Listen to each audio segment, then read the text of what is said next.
Today I'll be presenting a poster that really summarizes some of the preclinical data of our pipeline, notably our compounds that target the hepatocyte growth factor system, which is a key neurotrophic factor.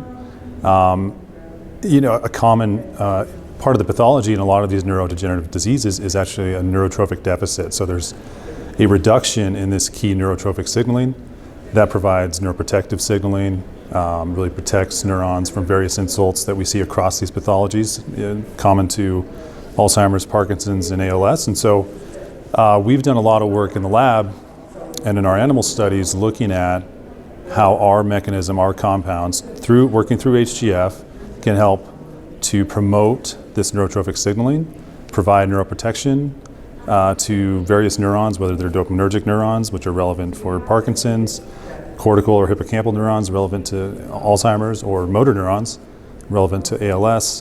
We see broad neuroprotection across models of these diseases preclinically. And so this poster really summarizes that this mechanism is broadly neuroprotective and could be broadly, have broad application therapeutically. And so we're really excited about that. We see the consistency across models is very exciting and really supports the potential of this mechanism, and we're excited to continue to explore it through in the clinic, including our lead program in Alzheimer's disease, which is has finished enrollment this year, and we'll read it out in the second half.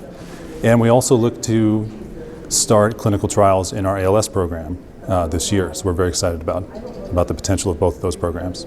So we've done quite a bit of work preclinically. We think there's a solid rationale that targeting this mechanism, this neurotrophic factor, HGF, would be beneficial in Parkinson's, would help protect dopaminergic neurons, the remaining dopaminergic neurons from death, and help improve their function. So we've done quite a bit of work preclinically, and I'll present some of that today. We did run a small trial in 28 patients with our lead program, fosgonimeton, which is primarily for Alzheimer's, but we ran a small trial. It was called SHAPE. It read out last year. It was a small phase 2A that in Parkinson's disease dementia and dementia with Lewy bodies. So it was really looking at cognitive effects. But we saw some interesting signals. It's a very small study, hard to draw firm conclusions, but we think that there is potential for this mechanism in those Parkinson's patients, either with dementia,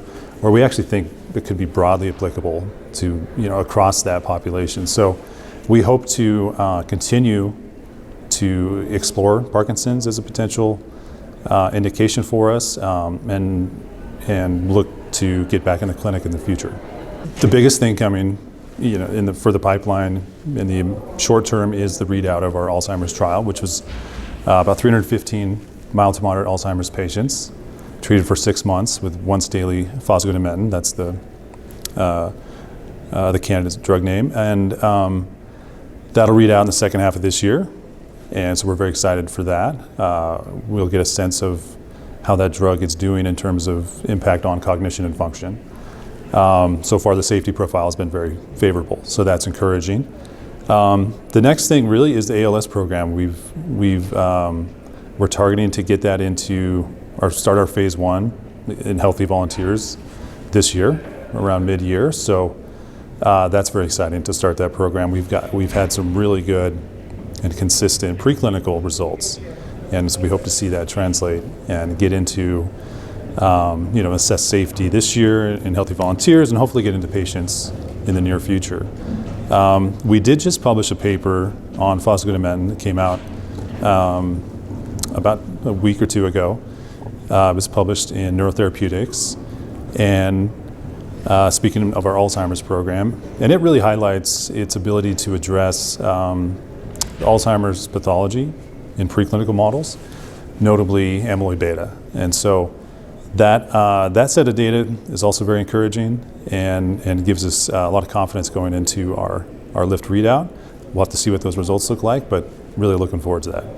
The consistency of this mechanism across models, whether it's animal models of Alzheimer's, ALS, Parkinson's, we see this promoting HGF and signaling through HGF, promoting this neurotrophic factor, we see consistent benefits, whether it's motor function or whether it's cognitive function. And so that's really encouraging. And so, like I said, we're very confident that that there is potential to this mechanism, and we're really excited to see if that translates in the clinic. And we'll get some answers in Alzheimer's soon, and we're starting the ALS program. So that's, like I said, I'm very excited about that.